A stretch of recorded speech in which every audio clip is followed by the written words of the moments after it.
इससे पहले मैं लहराकर फर्श पर गिर जाता। दोनों हाथों ने मुझे एक अचानक से थाम लिया। मैंने नज़र उठाकर देखा तो वो नागिन ही थी। उसका आधा चेहरा काला और आधा चेहरा सफ़ेद था। वो मुझे साथ लिए मेरे कमरे में आ गई और बोली, आज मैंने इन सबको हमारे यहाँ दावत पर बुलाया है। उसके हमारे कहने पर मैंने ताज्जुब से उसे देखा। वो किस हक़ से ये बात कह रही थी, मगर उस वक्त मेरी हालत ऐसी नहीं थी कि मैं उससे कोई सवाल करता। मैं चुपचाप एक जगह बैठ गया और उन्हीं लगातार देखता रहा और इसी तरह न जाने कब मेरी आंखें लग गईं कि मुझे पता ही नहीं चला। सुबह जब मैं उठा तो सहन में काफ़ी गंद जमा हुआ था, जिसे देखकर मुझे रात का मंजर याद आया। मेरे कदमों से क्लिनिक आया। मैं क्लिनिक आया और मेरी तबीयत बहुत ख़राब हो रही थी। जैसे तैसे करके मरीज़ों को देखा और शाम होते ही झील के किनारे आ बैठा। लाशऊरी तौर पर मुझे उस लड़की का इंतज़ार था, मगर काफ़ी वक्त बीत गया, वो नहीं आई। मुझे ये भी नहीं पता था कि वो रहती कहाँ पर है। जब वो नहीं आई तो मैं वापसी के लिए निकल पड़ा। अगले ही कुछ दिन मैं काफ़ी मसरूफ़ रहा, मगर जैसे ही फारिग हुआ फ़ौरन झील का रुख किया। एक उम्मीद सी थी कि वो वहीं मिलेगी मुझे और वो वहीं पर मौजूद थी। मैं उसे देखते ही उसके पास चला गया। हम दोनों काफ़ी देर तक एक दूसरे से बातें करते रहे थे। जब मैं वापसी घर आया तो काफ़ी थका हुआ था। आते ही बिस्तर पर लेट गया। रात का न जाने कौन सा पहर था जब मुझे अपने बहुत ही करीब किसी की मौजूदगी का एहसास हुआ। मैंने अपनी आंखें खोली तो ये देखकर मेरी चीखें निकल गईं कि मेरे ऊपर काला लिबादा ओढ़े सुर्ख आँखों वाला एक वजूद झुका हुआ था। यूँ लग रहा था जैसे उन आँखों से शोले निकल रहे हों। मैंने गौर से देखा तो ये वही नागिन थी। मुझे जागते देखकर गुर्राहट नुमा आवाज़ में बोली, दोबारा तुम उस लड़की के करीब मत जाना, वरना बहुत बुरा होगा। उसे तुम्हारे आसपास नहीं होना चाहिए। इतना कहकर वो वहाँ से गायब हो गई। मुझे समझ नहीं आ रही थी कि मुझसे ऐसी क्या गलती हो गई जो ये बला मेरे पीछे लग गई थी और अब मुझे सिर्फ अपने तक महदूद रखना चाहती थी। मैं एहतियात के तौर पर अगले कई दिन सलमा से दूर रहा, मगर एक दिन वो खुद मेरे पास चली आई। उस दिन तबीयत ख़राब की वजह से मैं घर पर ही था। मैंने सोचा कि कुछ देर आराम करूंगा तो ठीक हो जाऊंगा, मगर अभी सोना ही वाला था कि दरवाज़े पर दस्तक हुई। मैं शदीद खौफ का शिकार हुआ क्योंकि मैं इस वक्त किसी से भी मिलने की मूड में नहीं था। लेकिन जब मैंने दरवाज़ा खोला तो सामने ही सलमा खड़ी थी, चादर से आधा मुंह छिपाए हुई थी। मैं उसे देखकर हैरान रह गया तो मैंने दरवाज़ा खोलकर उसे अंदर आने की इजाज़त दे दी। हम बरामदे में बिछी कुर्सियों पर बैठ गए। उसने मुझसे पूछा, क्या हुआ, तुम इतने दिन से कहाँ गायब थे? मैं रोज़ झील पर तुम्हारा इंतज़ार करती हूँ, मगर तुम आते ही नहीं हो। मुझे लगा तुम कहीं बीमार ना पड़े हो, तभी तुम्हारी खैरियत पूछने मैं यहाँ आ गई। उसके कहने पर मैं चुपचाप सर झुकाए बैठा रहा, जिस पर उसने बहुत हैरानी से मुझे पूछा कि क्या हुआ है और क्या मेरा तुम्हारे यहाँ आना पसंद नहीं आया है। मैंने कहा, नहीं, ऐसी कोई बात नहीं है, बस मैं कुछ दिनों से बहुत परेशान हूँ। फिर न जाने क्या सोचकर मैंने उसे सारी बात बता दी, जिसे सुनकर वो शॉक हो गई। मैंने कहा, मुझे नहीं पता मैं ऐसी सूरत हाल में क्या करूं, मगर अब मुझसे ये सब बर्दाश्त नहीं होता है। मैंने नहीं चाहता कि वो नागिन मेरी वजह से तुम्हें किसी भी तरह का कोई नुकसान पहुंचाए, इसलिए मैं इतने दिन तक तुमसे मिलने नहीं आया। सलमा बोली, मैंने भी गांव के लोगों से बहुत बार सुन रखा था कि रात के वक्त यहाँ पर जिन्नात होते हैं और लोगों को नज़र भी आते हैं, मगर कभी भी मैंने उनकी बातों पर यकीन नहीं किया, क्योंकि मुझे लगता था गांव वाले खुद से बात बनाकर बोल रहे हैं। मगर आज जब तुमने बताया तो मुझे लग रहा है कि ये सब सच है। मगर आखिर वो तुमसे चाहती क्या है?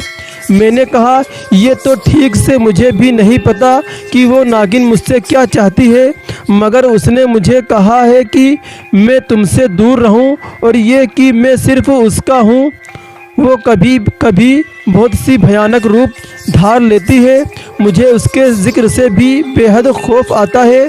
उसने कहा, तुम फिक्र मत करो, मैं एक बाबा जी को जानती हूँ, वो बहुत ही नेक इंसान है।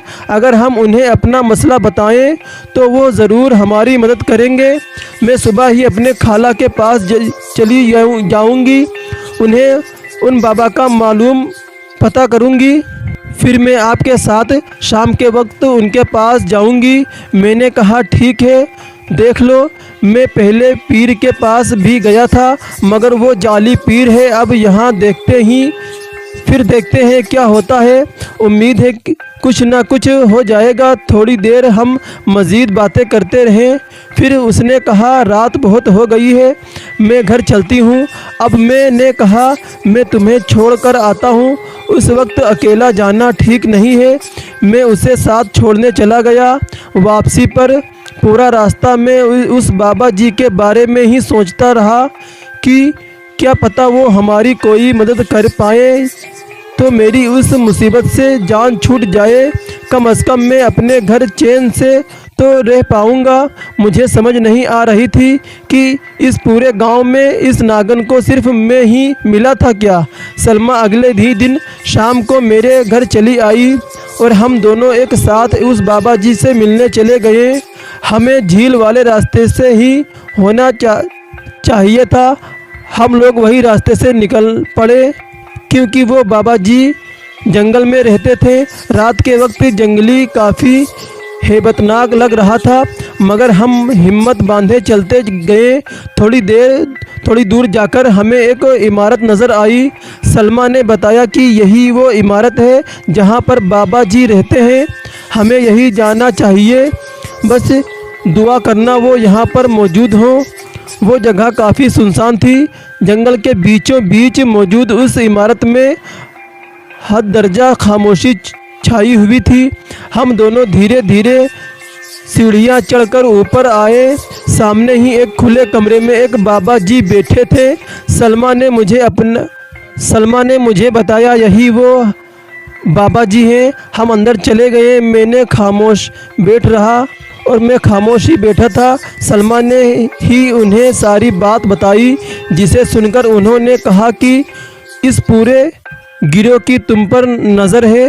वो तुम्हें अपनी दुनिया का हिस्सा बनाना चाहते हैं, इसलिए हर तरह से तुम्हें अपने कब्ज़े में करने की कोशिश कर रहे हैं। बाबा जी ने कहा तो अब मैं घबरा गया और मैंने बाबा जी से कहा कि अब क्या होगा। इस तरह तो मेरी ज़िंदगी बर्बाद होकर रह जाएगी।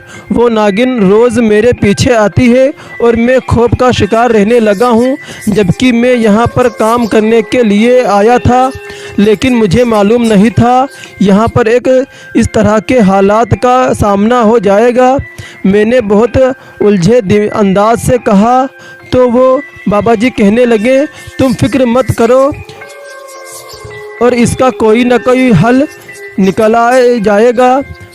फ़िलहाल अभी के लिए बाबा जी ने मुझे एक पढ़ाई बताई। जब मैं सलमा को लेकर वापस अपने घर आया, मैंने सलमा का शुक्रिया अदा किया जिसने मेरे लिए इतना साथ दिया और मेरे साथ इतनी दूर तक जंगल तक गई। सलमा तो वापस अपने घर चली गई, लेकिन मैं घर जाने के बजाय क्लिनिक में आ गया क्योंकि मेरा घर जाने का दिल नहीं कर रहा था। मुझे अजीब सा खौफ महसूस हो रहा था। मैंने सोचा था कि कुछ दिनों के लिए घर चला जाता हूँ, माँ से मिलकर आता हूँ, लेकिन मसला वही छुट्टियों का था। फिर मेरे जहन में एक ख्याल आया और मैंने उसे अमली जामा पहनाने का सोचा। मैं उसी वक्त चौधरी साहब के तरफ निकल आया। किस्मत की बात कि चौधरी साहब उस वक्त घर पर ही थे और मुझे देखकर बहुत खुश हुए और खुशी खुशी बोले, आओ आओ मियाँ डॉक्टर, कैसे हो और इतने दिनों के बाद चक्कर लगाया है। चौधरी साहब ने बड़ी गर्मजोशी से मेरा इस्तकबाल किया तो मैं भी उनके करीब ही रखे एक दूसरे सोफ़े पर बैठ गया और कहा, बस चौधरी साहब, मसरूफ़ियत की वजह से दोबारा हाज़िरी नहीं दे सका, माज़रत चाहता हूँ। मैंने खुले दिल से कहा तो वो कहने लगे, अरे नहीं मियाँ, ऐसी कोई बात नहीं है, मैं समझ सकता हूँ क्योंकि। तो चौधरी साहब ने पूछा, तो मैंने कहा कि सब अच्छा चल रहा है, बस एक मसला है, मुझे 2-3 दिन के लिए घर जाना है, लेकिन सरकार से छुट्टी मांगी थी, उन्होंने दी नहीं। तो हमारी सरकार तो आप ही हैं, अगर आप इनायत कर दें तो मैं 2 दिन के लिए घर से हो आऊँ। मैंने चौधरी साहब से कहा तो वो कहने लगे, अरे ये तो कोई मसला नहीं है, तुम अपने घर हो आओ, कोई बात नहीं, मैं संभाल लूँगा। चौधरी साहब की तरफ से इजाज़त मिलते ही मैं बहुत खुश हुआ और उनका शुक्रिया अदा करता वापस घर आया। जल्दी से 2-4 जूते और अपना सामान वगैरह बैग में रखे और गांव के बाहर पक्की सड़क पर आ गया। यहाँ से कोई ना कोई सवारी मिल ही जानी थी और मेरा घर इतनी दूर भी नहीं था कि मुझे कोई परेशानी होती। कुछ ही देर बाद मुझे बस मिल ही गई और मैं उसमें सवार हो गया। मेरा सफ़र बस 2 घंटों का था और फिर घर आ जाता। घर पहुंचते ही मुझे जैसे ही एक सुकून का एहसास मिला। हालांकि रात काफ़ी हो गई थी, लेकिन जब अम्मी को पता चला तो वो फ़ौरन उठकर बाहर आ गईं और मुझसे मिलते हुए रोने लगीं। अम्मी हमेशा इसी तरह उदास हो जाया करती थी। मैं जब भी कहीं जाता हूँ तो पीछे से अम्मी बहुत उदास हो जाती हैं और अक्सर बीमार पड़ जाती हैं। अब भी अम्मी काफ़ी उदास थी। मुझे देखकर एक दम खिल उठी। मैं अम्मी के पास ही बैठ गया और उनकी गोद में सर रखकर लेट गया। अम्मी मेरे बालों में उंगलियां सहलाने लगी और मैं बातें करता करता न जाने कब सो गया और घर आकर मुझे गहरा सुकून मिला था और वक्ती तौर पर वहाँ की हर टेंशन भूल चुका था। यहाँ तक कि मुझे उस नागिन का ख्याल भी नहीं आ रहा था। सुबह अम्मी ने मेरी पसंद का नाश्ता बनाया हुआ था। मैंने बहुत डटकर दिल से नाश्ता किया। बहन भाइयों के साथ छेड़ाछाड़ी करते हुए वक्त गुजरने का एहसास ही नहीं हुआ। तकरीबन दोपहर के वक्त दरवाज़े पर दस्तक हुई तो मैंने छोटे भाई के साथ बाहर जाकर देखा और कुछ ही देर बाद जब वो वापसी आया तो कहने लगा, भाई आपसे मिलने के लिए कोई लड़की आई है और कह रही है कि आपकी मरीज़ा है और आपको चेक करवाना चाहती है। भाई ने मुझे आकर बताया तो मैं बहुत हैरान हुआ कि यहाँ पर घर पर कौन आ सकता है, जबकि मैं तो किसी को घर पर चेक नहीं करता। लेकिन फिर भी ये सोच कर के दिया कि शायद कोई बहुत मजबूर औरत होगी। मैंने भाई से कहा कि उसे ड्राइंग रूम में बैठा दो, मैं आता हूँ। भाई ने मेरी हिदायत पर अमल किया और उसे ड्राइंग रूम में बैठाकर खुद बाहर आ गया।